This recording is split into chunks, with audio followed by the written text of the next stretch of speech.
You're listening to Victory Baliwag. We hope that this message encourages you today.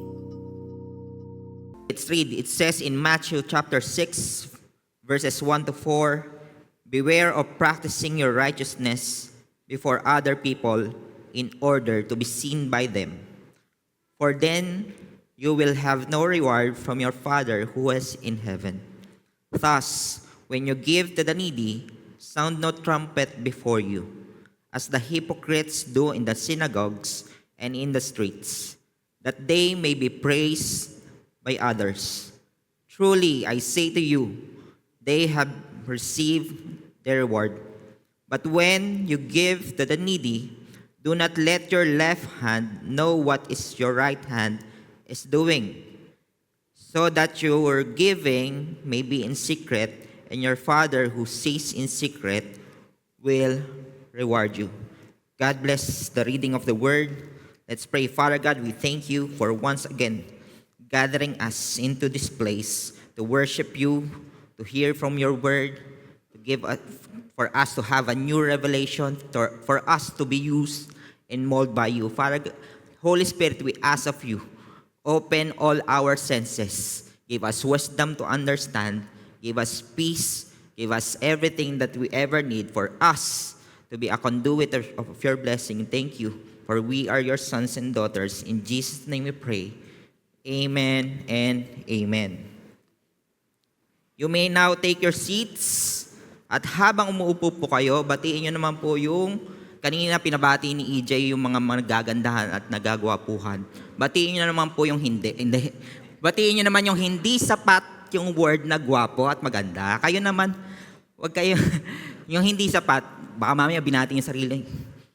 Ayan. Binati yung sarili, hello. Ayan. So, again, magandang umaga po sa ating lahat. Magandang tanghali po sa ating lahat. So, we are now on our 11 a.m. service. And for those who doesn't know me, I'm John, one of your pastors here at Victory Baliwag. And I am tasked to preach this 11 a.m. So every week na lang ako nagpapakilala. Meron po bang bago dito? Ayan, may bago pala. Kilala kita. Ayan. So, hindi ka bago. Anyway, so again, we are glad that nandito po tayong lahat. But I hope and I pray that we still have this heart to really bring our friends, our family, our workmates, everyone, or anyone na nasa tingin nyo, tinatawag kayo ni Lord para gamitin sa buhay niya, para i-introduce siya sa kanila. So, we are now on our series called Rhythms of Grace. So, if titingnan ninyo, yung word na rhythm, by its definition, it is said that it is a repeated pattern of movement or sound. So for those who are mahilig kayo sa music, can you imagine a music without rhythm? So parang wala naman, parang hindi nyo siya ma-imagine, di ba? So kapag sinabi nating rhythms of grace, it is about the repetition na ginagawa natin using or through that grace, and that is called spiritual disciplines. So isa yan sa mga gustong-gusto nating topic. Tama ba? Yung mga gusto nyo, yung nakaraan, gusto nyo yon, yung persecution. Pero ngayon, gusto nyo rin to kasi discipline. Tama ba? Parang ayaw nyong umagri. But again, last week, we ended our series, Cause of the Cross, and that is about persecution. But today, we will be talking about spiritual discipline, and it is a biblical way of preparation through that for that persecution. So the spiritual discipline is us being founded, mas pinapatibay para yung konting persecution ay hindi tayo maapektuhan. So how many of you believe that spiritual discipline is viewed on different ways? Maraming ways on how we view spiritual discipline. And kapag sinabi nating pattern or repeated pattern that we are doing, maybe some of which we think of tradition. Tama ba? Sabi dun sa, there is a note here, ang sabi, spiritual disciplines are commonly practiced in our culture. How many of you agree that that these spiritual disciplines are practiced in our culture? Consideringly that in general, we are a religious nation. Tama ba? Lalo na ngayon, darapit na naman ng Holy Week. So magta-traffic na uli. So ibig sabihin, alam na alam nyo kung kailan at saan magta-traffic. Repetition. So it's tradition. But more than that, spiritual disciplines are sometimes treated or viewed as good works as instrument of salvation. Yun yung medyo mas hindi naka-align when it comes to spiritual discipline. It happens na ang view natin when it comes to this repeated rhythms ay ang nangyayari, akala natin that is a means of salvation. Mas maraming beses mo ulitin, mas ligtas. Yung ligtas points mo tumataas, dumadami. So, sometimes we view it like that. Di ba minsan, narinig nyo na dapat magdasal, dapat magnilay-nilay, bawal maligo, bawal magkasugat. Hindi ko na alam kung ano pa. Pero iyon yung pinakamalapit na naisip ko dahil malapit na siya. Malapit na po yung Holy Week. But again, Jesus introduces a challenging concept in Matthew chapter 5 verse 20. Umatras lang tayo ng isang chapter. Na ang sabi dito, "For I tell you, unless your righteousness exceeds that of the scribes and Pharisees, you will enter the kingdom of heaven." How many of you wanted to enter the kingdom of heaven? Yung pong hindi nagtaasan nyo po gusto mong pumasok. So, lagi na lang may ganun no? So, again, all of us, I hope that all of us has that desire to really enter the kingdom of heaven. But at this time, ang sabi ni Jesus, unless your righteousness exceeds of that scribes and Pharisees, you will never enter the... So parang ang initial thought dito, dapat pala mas prayerful ako, dapat pala mas matagal ako mag-fasting, dapat pala mas mataas yung giving ko. So dapat mas, in terms of number, baka may quality pa na naiisip, basta mas. Yun yung pwedeng maging interpretasyon dito. But, again, in Matthew chapter 5, verse 20, most of the time when it comes to righteousness, this is not talking about the righteousness of salvation. So, we know that Pharisees, and yung mga Pharisees, kilala natin yan, madalas natin pag-usapan. They are the master of external observances. Sila yung religious at that time. They saw righteousness as a mere outward obedience to the law. So mas importante sa kanila na sumunod dun sa law. But again, the problem is they missed its heart. So spiritual disciplines, ang mas importante is the heart behind those practices. So that will be, yun yung i-discover natin. Or iyon yung doon tayo magfo-focus rather than alin ba yung dapat mas madami, alin ba yung dapat mas madalas, o alin ba yung mas dapat kita ng mga tao. So I hope and I pray that when we hear or when we come to a point of thinking about spiritual discipline, this is not just a mere duty, but a delight. Hindi siya basta trabaho lang, hindi siya basta i-check lang, but rather, it gives joy to us. And not just striving, but thriving. Hindi yung paghihirap yung nakikita natin, but rather, ang nakikita natin is the fulfillment of being disciplined by God. And not just the audience of many, but the audience of one. So if you will be summarizing everything, this series into one word, para mas matandaan nyo, it's the audience of one. So yun, spiritual discipline, audience of one. So tapos na, pwede nang magawa yan. Hindi. So we will be digging deep on that idea. So as we rediscover its biblical meaning, so we will be changing unhealthy mindsets.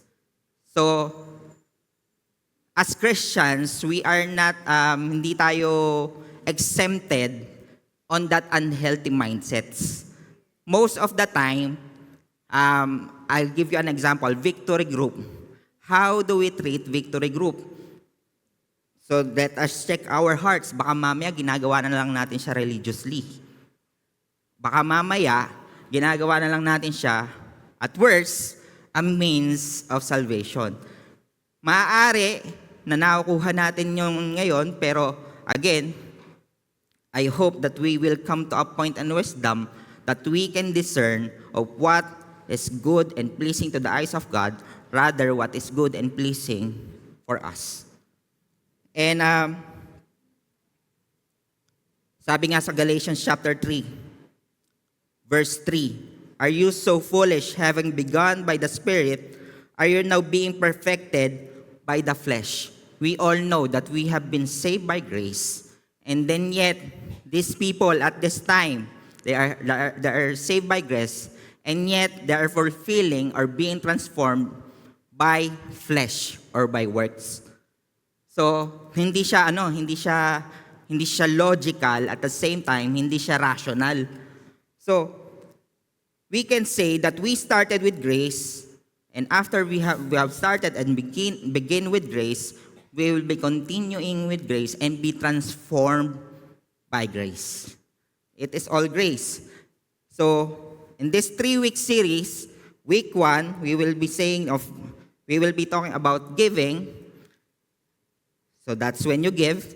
Week 2, praying. So this is all from Matthew chapter 6. I believe it's if you continue on to the verses, nandiyan po lahat yan. Week 2 is praying, and week 3 is fasting. So, para po mas madali nyo matandaan, para mas madali nyo matandaan yung mga series natin, kailangan ng action. So, yung week 1 is about giving. Yung week 2 is about praying, and yung week 3 is about fasting. Hindi, joke. Yung hiniintay ng iba eh. Hindi, yung fasting po, alam niyo po yan, hindi po yun yung fasting tinuturo natin. But again, I hope na hindi yun yung take away nyo, but rather, again, it is just for us to be curious about this. So we will be talking about those 3 spiritual disciplines. Bakit yun lang? Yun lang po yung nasa pericope ng Matthew chapter 6. But if you look at it, marami pong spiritual disciplines. In fact, our lives, everything that we do for the glory of God is a form of discipline. Reading the Word, going to church, victory group, one-to-one, being used by God, everything.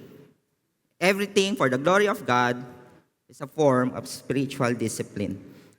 But again, we will be focusing on these 3.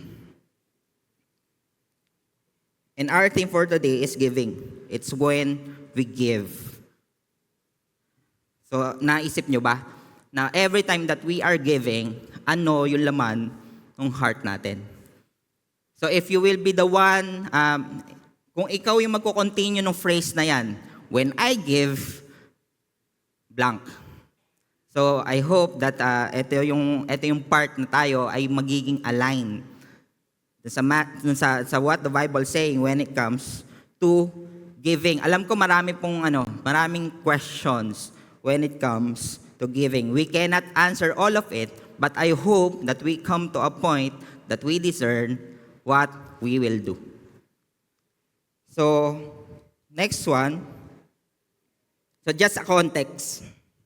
The context of Matthew chapter 6, kapag titingnan niyo yung mga surrounding verses dyan, it talks about Jesus preaching. So kung makikita niyo nga, yung preaching na yan, nasa loob yan ng isang mas malaking preaching called the Sermon on the Mount. na at that time, Jesus has a dynamics. May dynamics yung audience niya. Ibig sabihin, not everyone of his audience are believers. Some of them will believe. Some of them are in a posture of looking for something wrong. And some of which are just authentically or truthfully seeking for wisdom. So iba-iba yung yung dynamics ng audience diyan. So baka mamaya yung isa nandito nasa dulo, ayan, baka Pharisee yan. Hindi ko alam eh. Pero there's a Pharisee on that audience. So there's a crowd. And so when there's a vast ideas or that audience, syempre yung mind dyan magkakaiba din. There's this idea of question, where does giving comes from? Saan ba galing yung word, yung giving, yung idea, yung moral idea of giving? Tama ba?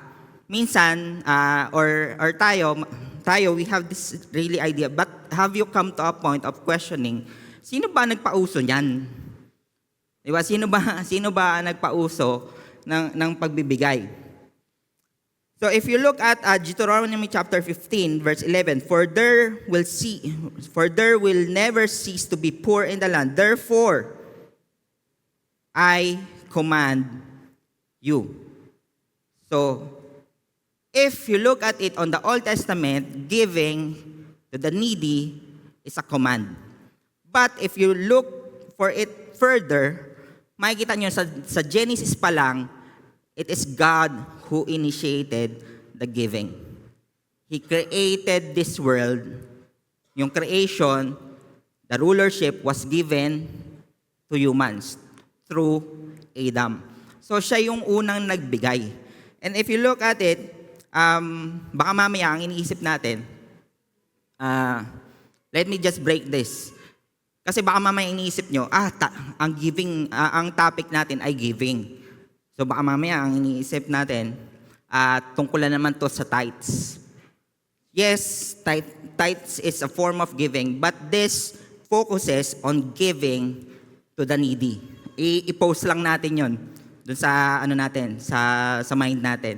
This focuses on giving to the needy. Kasi in the course of time, it is si Cain tsaka si Abel yung unang nagbigay. Kapag titingnan niyo doon sa Genesis, si Cain at si Abel yung unang nagbigay kay Lord. Hindi naman sinabi na kung paano nila natutunan or anything, but the fact is they are the ones who had given first. And if you look at it, si Noah nung time na after the flood, he sacrificed to God. He sacrificed to God. But wala pa yung giving to the needy, wala pa yung tithe, but there is this idea of giving back to God. And si Abraham tithed to Melchizedek on Genesis 14, and even Moses, this is the time in Deuteronomy, this is Moses establishing the formal laws of tithing and offering.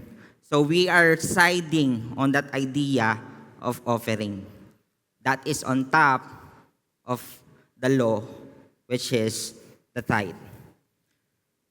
So again, this pattern shows that giving was always an expectation of act of service. This is an expectation. Giving is a gift.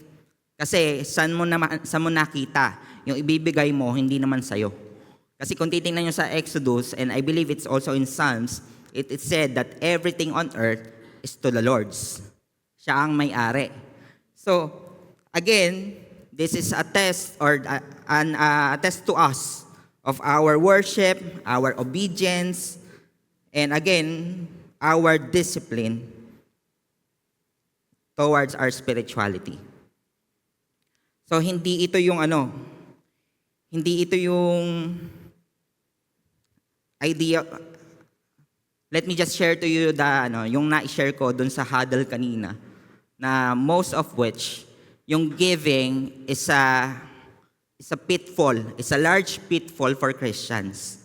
Kasi ang nangyayari, kapag Christian ka, you are inspired or you are, alam nyo, na-encourage ka to do volunteerism. Tama ba?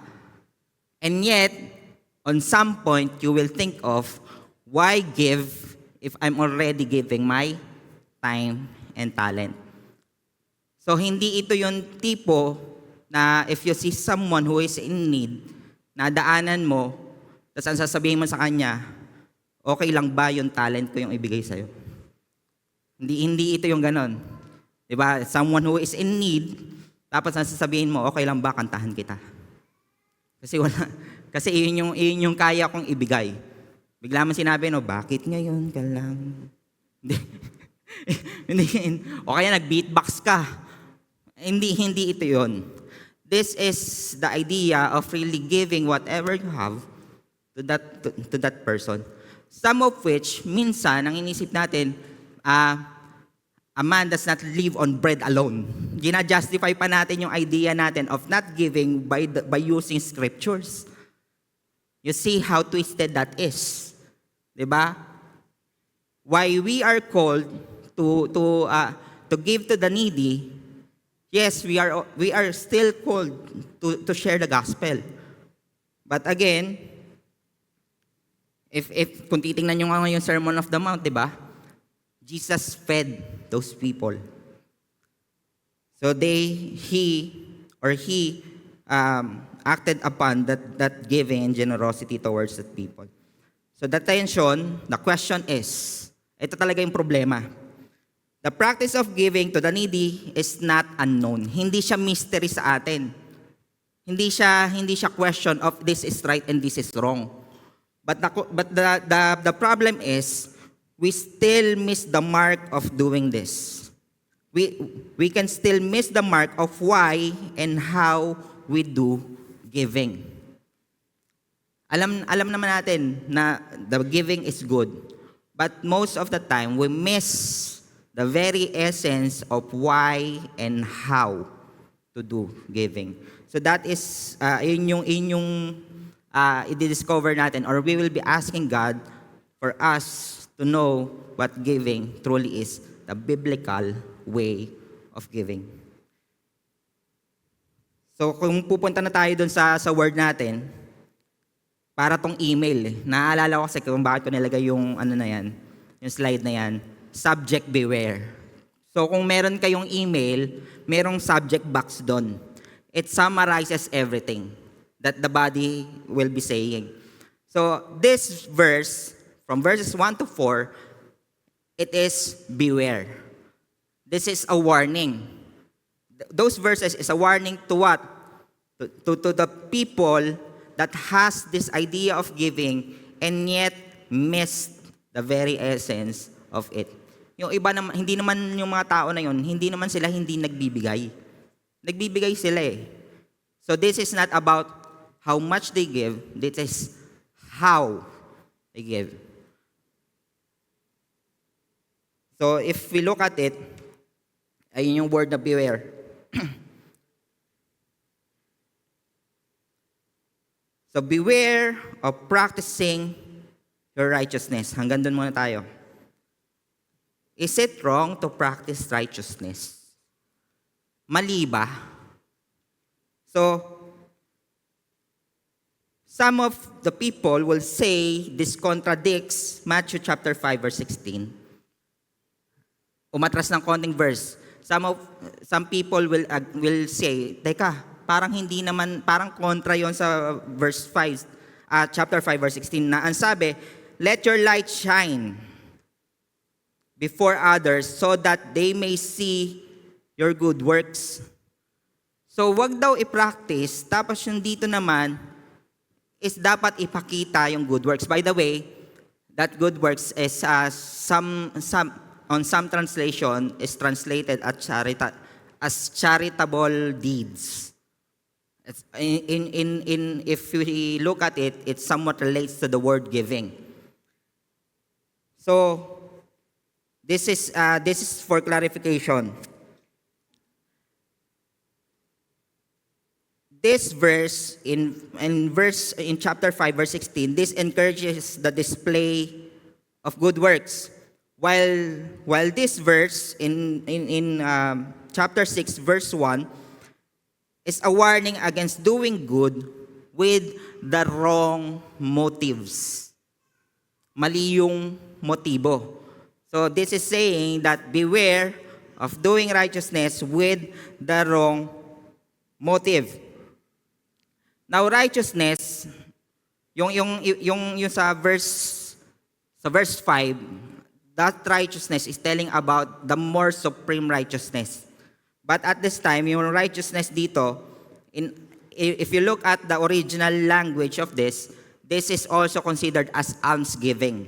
Almsgiving, charitable deeds, giving to the needy. So yun yung pinag-uusapan. Yung word lang na righteousness yung medyo nakakalito dun sa mga ibang translation.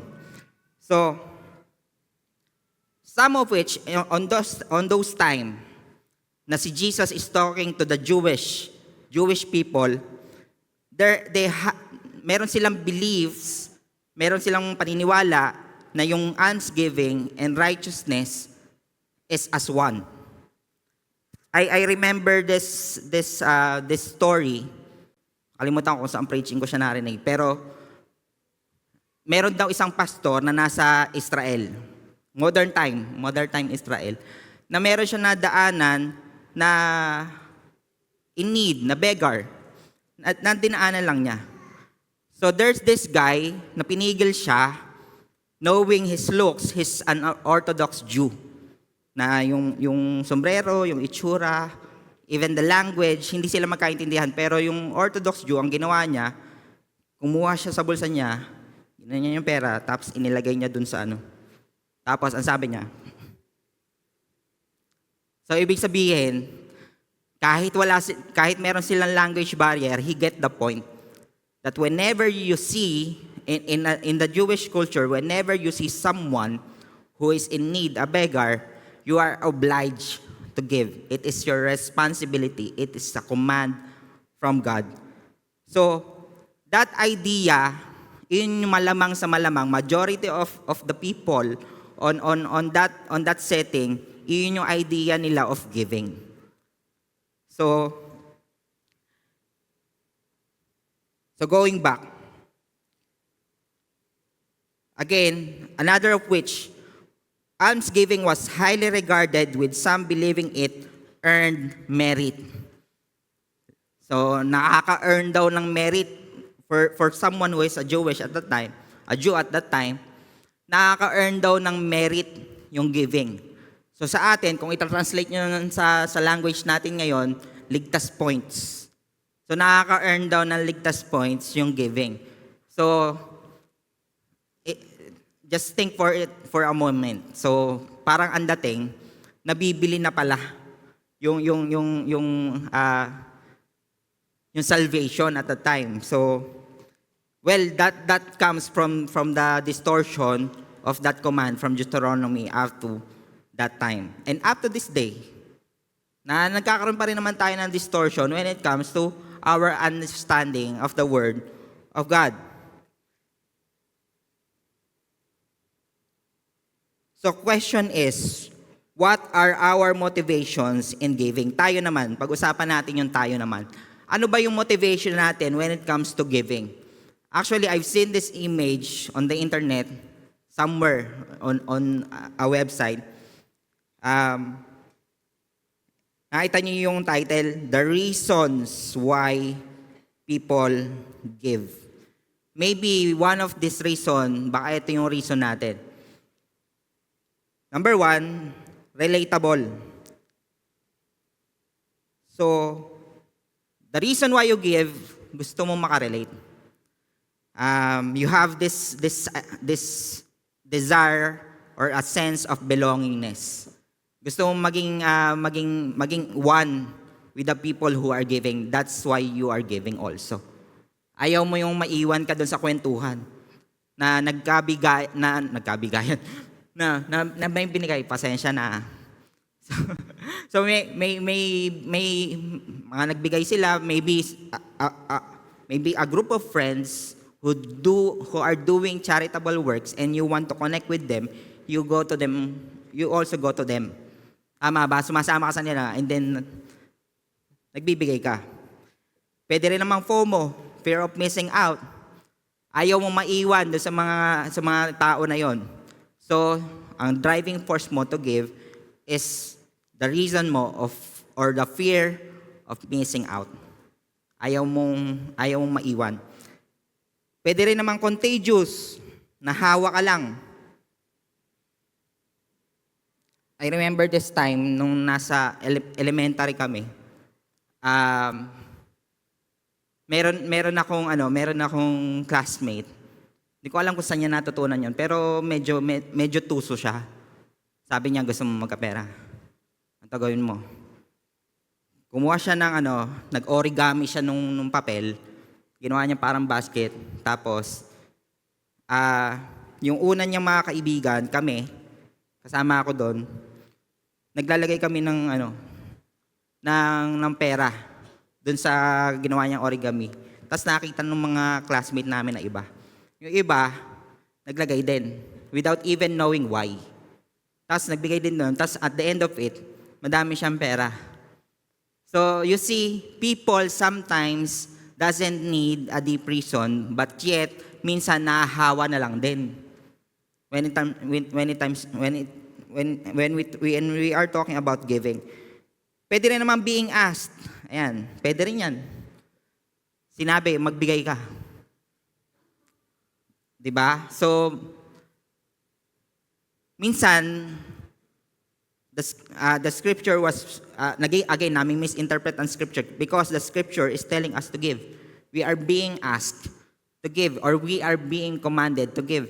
There's nothing wrong with that. But there is something wrong when the time comes and you question yourself, why am I giving? Bakit ko ba ginagawa ito? Pwede rin namang it feels good. Diba? Nakakaramdam ka ng sense of, fulfillment. Nagkakaroon ka ng accomplishment.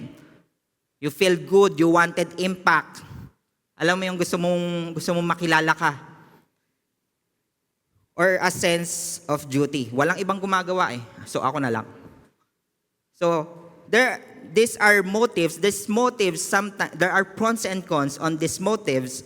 But the one true motive to give or in giving must be the glory because of the glory of God. Makikita natin yan, di ba? Sa Matthew chapter 5 verse 16, kung babalikan natin. See your good works and give glory to your Father who is in heaven. So our giving should be driven by the glory of God. So Jesus does not only care of what we give, but cares also on how we give. Yun yung sinabi din natin kanina, not just on what we give. Kasi kung meron tong kinalaman sa ano binibigay mo, dapat ang title nito generosity. But this is about giving. How? The question how. So, Jesus assumes that his disciples will give to the needy. He assumes that the disciples will be giving, but warns against recognition. One of which is for public recognition. So when you give, do not do it for public recognition. Kasi ang sabi dun sa next verse, thus, when you give to the needy, sound no trumpet before you. And so, sound no trumpet before you. So, there are several ways on how to interpret that phrase, sound no trumpet before you. So wala namang clear na historical claim or evidence ng literal na trumpet. Baka kasi mamaya merong literal trumpet. Pero at that time, people knows what Jesus is saying. So it can be a reference to the temple collection box. The temple collection box, sometimes, ang sabi nila, it is a horn shape or shaped like a trumpet. Na alam nyo naman na at that time, merong nagsabi na at that time, when you give to the temple, tumutunog yon. Pag naglalaglag ka ng barya, tumutunog kung ilan, tumutunog. So, it can be a reference to that. Another thing is a theory when it comes to the feast. Kapag feasting, kapag merong, alam niyo naman, there are lots of feasts when it comes to the Jewish culture, na ang ginagawa nila, when someone is giving, they are sounding trumpets. Pwede naman yon. But, most of which, we will interpret this as a metaphor. A metaphor. Alam naman natin, talamak yan sa Bible, yung mga metaphor. So it may simply be a figure of speech for drawing attention to one's self. Sino dito yung madalas manood ng live? Hindi ko alam, sa TikTok ba o sa ano? Tapos kapag meron nagbigay, alam niyo yun, tumutunog. Kapag mas malaki yung bigay, mas iba yung tunog. Di ko alam pero pag nanonood ako noon, meron pang meron pang visual yun na nababago yung itsura, iba yung tunog. So, yung part ng tao that feeds the ego of a person na kapag nibibigay, kailangan malaman ng madami. So, since nabanggit natin kanina, malapit na naman ang election. Tama ba? Madami na naman tayong mababasa, tulong mula kay. So, this is a true story. I have a friend, kilala ko siya, and he knows a lot about, madami siyang alam tungkol sa paghingi ng mga assistance. So, some of which alam niya kung sino-sino yung mga politiko na nire-rebrand lang yung tulong na galing sa isang ahensya. So, alam niya yon. Si eto, ganito. Galing lang din naman dito yan. Pinapalitan lang ng pangalan. Bakit? The reason is yung laman ng heart. Bakit kailangan? So,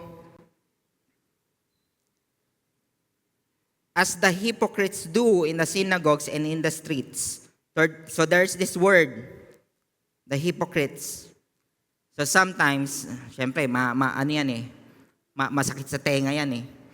But if you look at it, understanding hypocrisy gives us wisdom of the context. Now, if you look at the language of this, yung hypocrite dyan, if you look at the Greek, means actor. Acting. So, it refers to the people who put a false display of virtue. There are three people who are hypocrites. First is someone who is knowingly deceiving others. Alam niya na niluloko niya yung ibang tao. The next one is believes their own preferences. Alam nila yung sarili nilang preference na sila mismo sa sarili nila. Alam nila yung hypocrisy nila. The next one is both. They know their own hypocrisy and yet they still do it. Now, in its narrative, the Pharisees, yun yung pinakamalapit, likes to be seen. So, alam ni Jesus na at that context, mayroong mga Pharisees because they are the ones who wanted to be seen in the synagogues and in the street. There was even a verse, I think it's for next week, that they wanted to pray publicly with lots of flowery words. They wanted that. So, again, if we look at this in the modern context, madalas tayong nakakarinig ng di ba? Yung phrase na not to brag but to inspire. Na-encounter nyo na ba yun? This is not to brag but to inspire. Common yan sa mga sa mga vlog. I don't know if ako kasi babad ako sa internet yung mga poverty porn na kung saan ang ginagawa ng mga tao, they showcase the poverty. They will be helping other people and yet they earn so much with that act. Ako po kasi mahilig ako sa motor. Pero merong iba na napapanood ako na nagmumotor, namimigay ng helmet sa mga hindi ko alam Yung magtataho ba, bibigyan mo ba ng helmet yun? Hindi naman, di ba? So, again, if you look at it, it seems good at first on the facade, and yet the heart was driven by other motives or agenda. So, same with the Pharisees. We can speak, kasi ang sabi dun sa word they are hypocrites. They wanted that attention. They wanted people to follow the law for them to gain something. Para magkaroon sila. What do they want? They want a reward. Ito yung word, the reward. But ang sabi dito, truly, I say to you, they have received their reward. So kapag daw tumulong ka and yet it is on public, you already receive your reward. It can be an applause, it can be a praise for other people, and yet it is already your reward. So if you do it on the right way, on the honor of God, you will receive more than that. There's a promise of reward. So God who sees in secret will reward the righteous giver, though the exact nature of the reward is unspecified. So we will be talking about the reward later on, but again, it is not clear of what that reward is. So if you look at Mark chapter 12, verse 41 to 44, this is about, we can illustrate this, this is the woman with a coin, with 2 coins. So ang sabi dito, so verse 42, and a poor widow came and put in 2 small copper coins, which make a penny. And he called his disciples to him and said to them, truly I say to you, this poor widow has put in more than all those who are contributing to the offering box. So imagine that woman. Kailangan ba niya ng recognition? She's poor and yet maliit lang rin yung ibibigay niya. Baka nga nung nilagay niya sa offering box yon, baka tumunog pa yun ng 2 beses kasi 2 lang naman yung nilagay niya. And yet, she still followed or gave generously, following the motive of her heart, which is to honor God. Next, recognition. When you give, do not do it for self-recognition. So, ang sabi dito, on verse 3, but when you give to the needy, do not let your left hand know what your right hand is doing. Of course, hindi naman siya mangyayari na literal na alam nung kanan yung hindi alam nung kaliwa yung nasa kanan or either of which. Hindi siya mangyayari. But again, this is a figure of speech that he is not just teaching literal ignorance, hindi ito literal ignorance, but a humility and purity when it comes to giving. I like what Charles Spurgeon said, keep the thing so secret that you yourself are hardly aware you're doing anything praiseworthy. So, when you give, dapat daw, even yourself is not focused on praising yourself. Alam niyo minsan, there was a time na alam ko, dumating tayo lahat sa tagpo na yon, alalahatin ko na yes, we have read this passage, and yet when we give, even though hindi tayo naghahanap ng public recognition sa sarili natin, di ba? Na nasabi mo na ba na good job, self? Good job. Nangyayari yun eh. Minsan pa nga naniningil pa tayo, di ba? Lord, ayan, nagbigay na ako ah. Baka naman. Minsan ganun pa yun nangyayari. And yet, the reason of is we don't get the real essence of what giving truly is. It's like imagining someone who is planting seeds. Di ba minsan kapag if we will be using the language at that time, madami kasi nagtatanim doon. If you will be farming, hindi mo naman makukuha agad yung result nun. But you trust the hidden process that someday you will get your harvest. So similarly, when we give quietly without seeking admiration, God sees and honors our heart. Promising to reward openly in His perfect timing.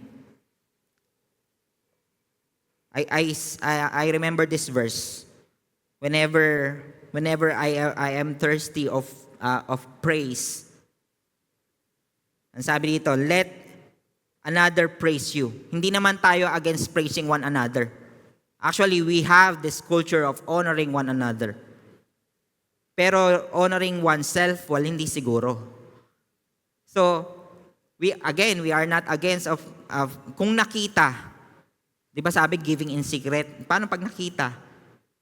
Wala namang problema doon. But again, we need to get the deeper sense of meaning of what that secrecy is. Again, that secrecy is the audience of one.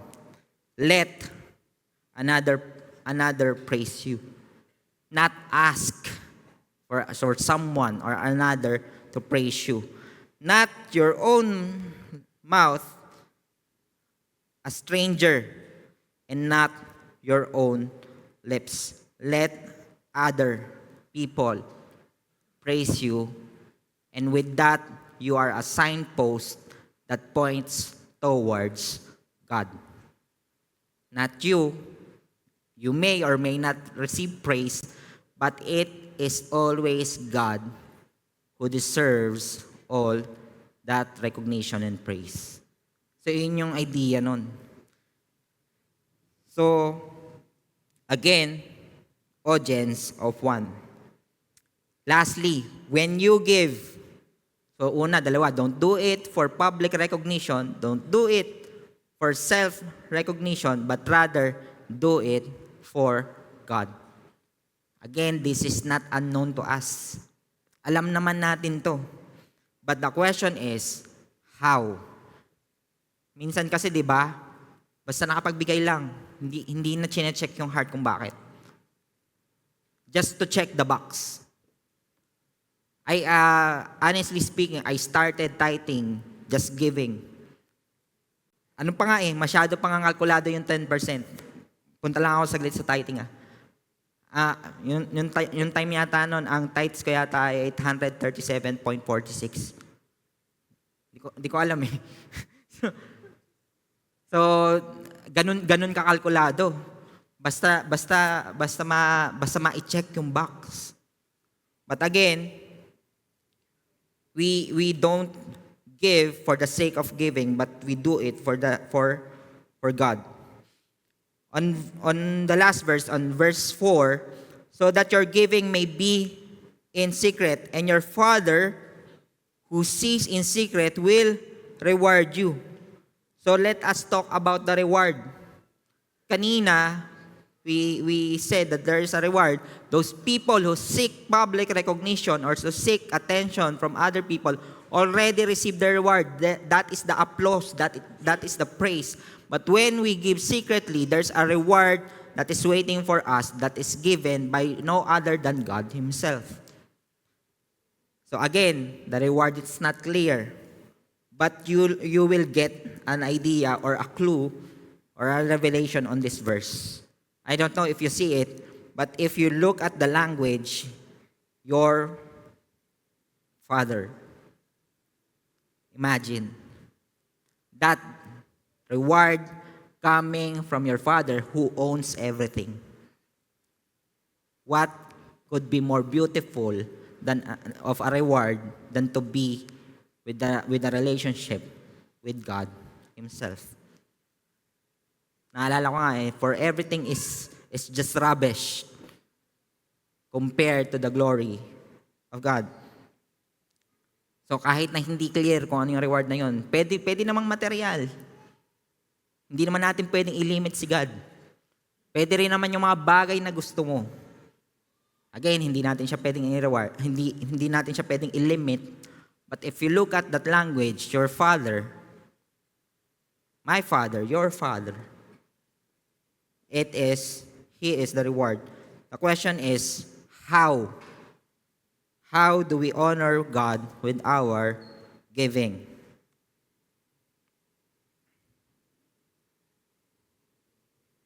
Last verse.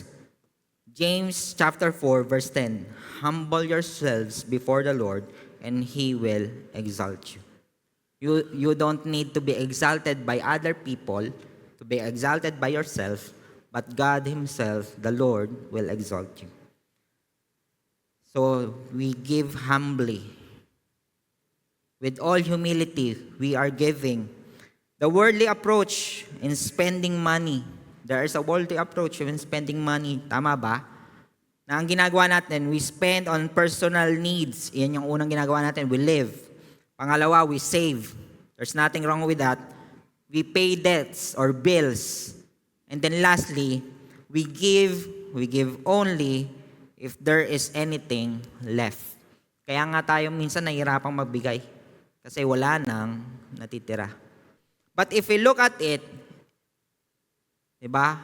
Love God above all. The biblical approach when it comes to managing our giving is the first one is to give. It's the first thing that we ever need. To obey, to honor God through tithes, and our generosity on giving. The next is to pay our debts, to our due diligence, our obligation for us to be responsible and to save. And then, to live on what is left. Nauna yun sa worldly. Pero when it comes to the biblical principle, it is the last. To live by the means. To be content. So again, let us humble ourselves before the Lord and He will exalt us. And then as we come to a time of end, let us just go back to the question. Why do we do it? For God. How do we do it? Secretly. I hope that at this time, we have a deeper sense or deeper understanding of what giving is. Now, I want everyone to have this. Kung may takeaway man kayo, eto siguro yon. So there are 3 takeaways para sa inyo. So when we look at giving or when we hear giving, we have to be mindful of the kingdom of God. The first one, the kingdom of God is about reality, not image. Hindi ito tungkol sa pagandahan ng image, but for us to obey on the truth, on that reality. Not God cares what we really are, not the image we create or project. The next one, the kingdom of God is really about generosity, giving. It's about really giving because God rules and reigns over a generous kingdom. If we are Jesus' disciples, that generosity or that giving will be real to our life. Lastly, about the kingdom of God is about the glory of God, not our own. When we say that He is King and our King is giving, so are we. And I hope that we have that answer to those questions. Let's pray. Father God, we thank you for you are a giving God. Let this worship be our time of reflection to ourselves. If we are giving enough by your command, by your grace, in Jesus' name we pray. Amen and amen. Thank you for listening to Victory Baliwag Podcast.